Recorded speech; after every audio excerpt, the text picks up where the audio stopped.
Good evening, guys. Welcome to the Big Blue Bandito channel. We are back in the garage here for round two on the old 53 as promised. Today is the day we will work on this headliner, see if we can get that all stripped out.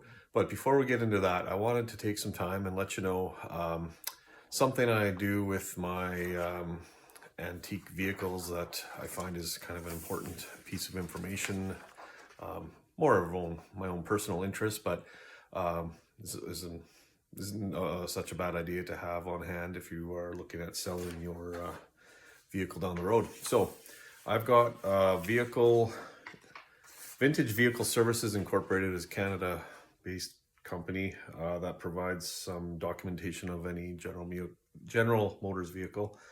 So I thought I'd kind of read through this. It's not a lot of information, but kind of neat to piece it all together here. So I'll flip the camera around, we'll do a little bit of walk around and talk about what information is on this sheet here. Okay, so we have the VIN number, obviously.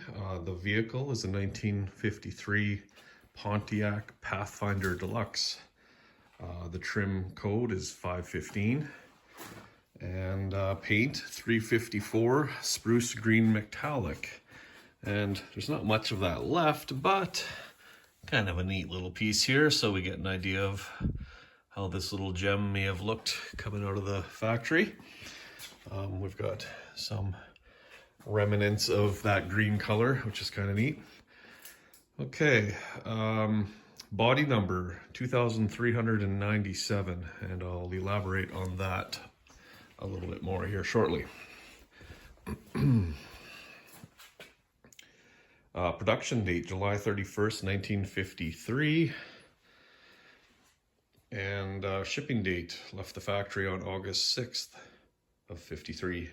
Model number 2011, which equates to a Pathfinder Deluxe two-door sedan. The original engine in this car came with a 239 cubic inch, 115 horsepower, one barrel, six-cylinder. Engine number 251832.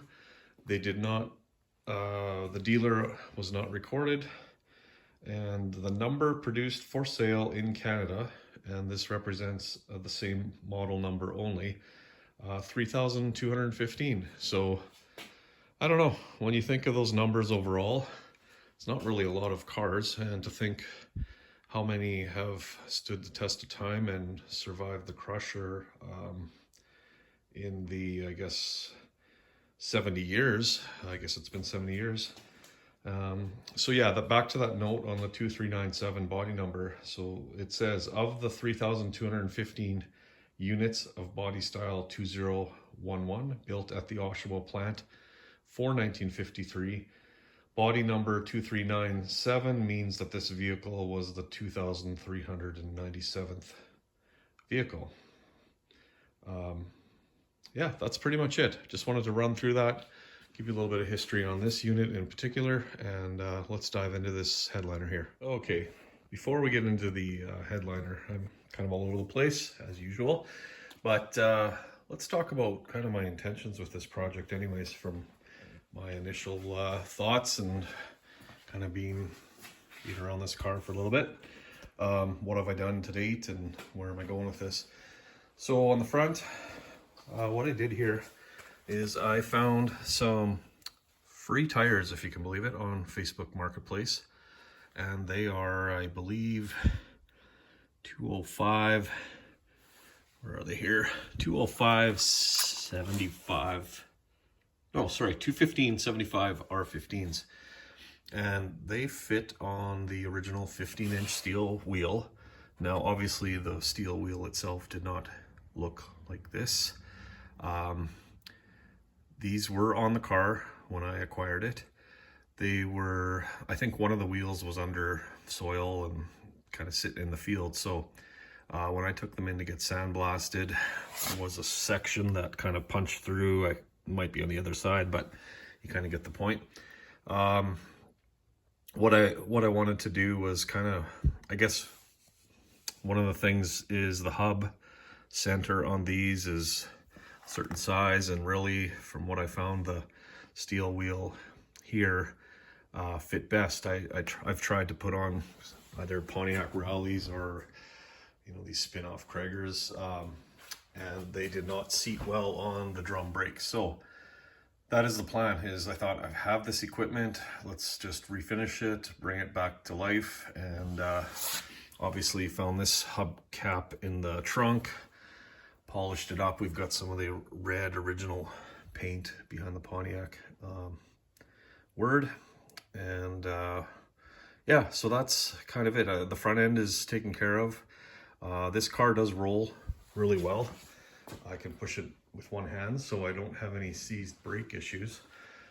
What did I do here on the back? I've been kind of monitoring Facebook Marketplace for tires and whatever Kijiji ads, and I found these 14-inch Goodyears, a little bit wider stance in the back. This one, I guess, was involved in a burnout competition. Obviously, there's not much tread there, but again, for my project, I just need this car to be a roller until I get it functioning and back, hopefully back on the road. And these are kind of weathered 14-inch Pontiac rallies. They fit nicely on the rear. We've got the center cap. I did replace some new chrome lug nuts. Once I do the brakes with drums, I'll kind of paint the drum this similar or close to the green as I can with this. Give it the look I'm going for. And of course, I'll hopefully, you know, wire wheel all the inner wells and kind of touch those up and get some undercoating or black paint in there, just to make it more presentable. I plan to tint the windows, maybe the back three, just to kind of go with the look I enjoy. The glass on this car is in great shape. The windshield obviously has cracks and pits and problems, but we'll address that. Tail lights, not so great. We'll come up with a plan for those. The trunk I cannot access at the moment, but I'll figure that out. My first priority is kind of decontaminating this interior, which we're working on, and pull the engine, the seized inline six there. And what kind of attracted me to this car is it's got all the original pieces. Like, you don't find them in this kind of shape where all the bezels and stainless or whatever chrome trim is present. So I like the fact that it's all here, and yeah, just kind of makes, in my opinion, kind of makes the car nice look to it. I like the flared fenders in the rear here, but yeah, that's kind of my little spiel on this unit here, and let's get into this headliner. Okay, so the plan is to do a quick vacuum in here just to make it a little more presentable, and then we'll start tackling this guy here. All right, guys, when you're working on this kind of stuff, make sure you wear appropriate gear, especially if these cars have been sitting in the field for some time. I'm taking my precautions, and go from there. So let's get this vacuum fired up.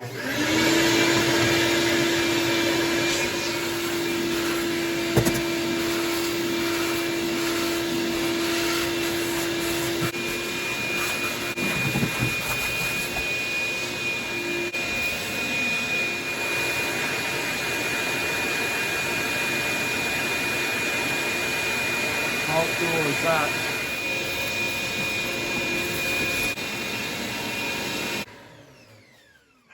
Okay guys, I gotta take a minute. This is part of the fun and interesting part of acquiring a car from years gone by. I just found this picture under the seat. If you can see that. How cool is that? So every vehicle has a long history and story, and now I'm kind of fascinated to know who these people might be. We'll set that aside for now, but kind of a cool find.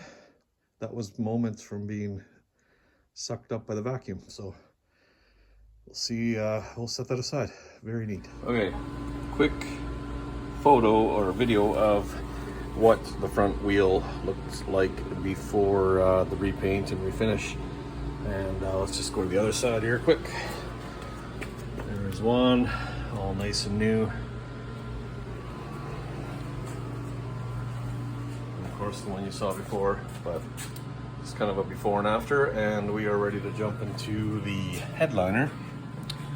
And my plan of attack is, I'm worried about what mouse droppings are pooled in these sections, but we've got, there's 8 of them, 1, 2, 3, 4, 5, 6, 7, 8 little supports, and my understanding is it is best to mark those in order as you remove them for down the road. If you do, you know, put a new headliner in, they are they need to be in a specific order, and they are each a different size. So I'll just pull them out one by one, mark them, and hopefully try not to disrupt whatever is up top here.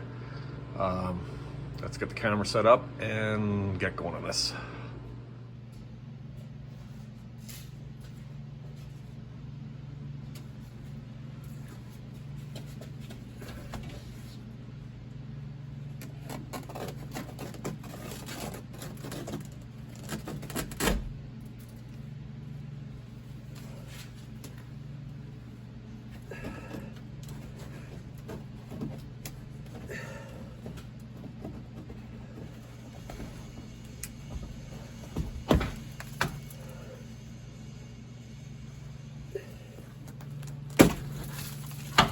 Whew. Ooh, this is nasty, nasty, nasty. Wish I knew what the easy way was to pull this out.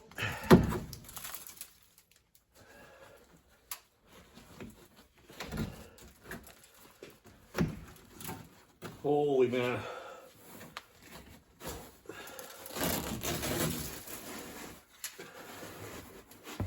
This is disgusting.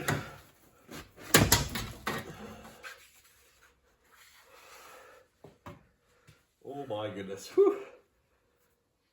I'm not liking this, boys and girls.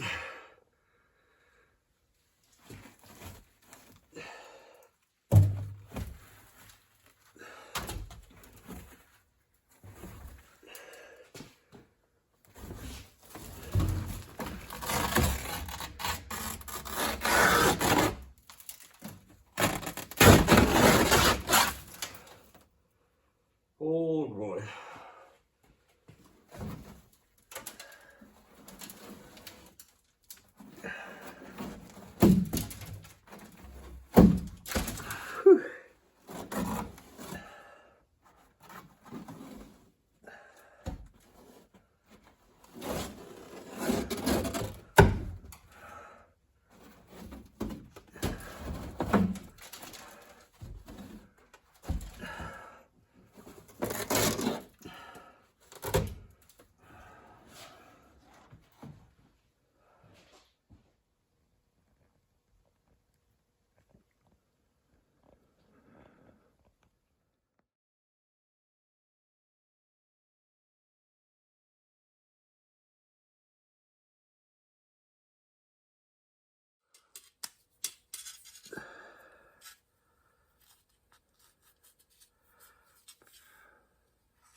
There we have it, folks. Finally, what a freaking mess. Well, I was going to end this video at, call it the removal of the headliner, but I kind of kept going. Like I said, the trunk was not accessible from the outside. I was in there anyways. I started vacuuming the trunk and found a bunch of hidden treasures. I don't know if they're all treasures, but we've got, I just pulled all the cardboard matting on the sides out is really not usable. Kind of neat to see the formed cardboard that would align the trunk walls, sides. We actually had the mat that was in the trunk, and to be honest, I don't know, maybe I should keep that, but I guess I can do a paper template or bristleboard template and cut a rubber mat of some sort, and it's kind of brittle anyways. But I will unroll that just to see if there's any more trunk treasures. But I want to bring your attention to this one that I found. And I need to do some research, but this was crumpled up in the back of the trunk. Saskatchewan plate from 1965. A Diamond Jubilee. Pretty cool. In all of my travels through the province, I have yet to hear about this plate. So I will do my research, but I think this beauty either needs to be flattened out and put on the car in the front, or else I've just acquired some cool garage art. So let's recap. I think we got to cut this one short. This episode is dragging on. Okay, quick recap. Floor was vacuumed. Floor now has all the pieces of the trunk removed. Trunk is actually looking decent. And we've got the headliner completely out. This piece has come down. We'll have to kind of reshape that or figure that one out. But I am quite surprised that with this removed, the front seat removed, the back seat removed, all the fabric components with the exception of rear door panels, has actually made this thing not too bad on the older side. So making progress. I think I've done more in the last 2 days than the last year and a half, 2 years. So we have some good momentum. Let's sign off for now. Stay tuned for episode 3, and that'll be yet to be titled, but we'll figure that out. Stay tuned. Have a good one.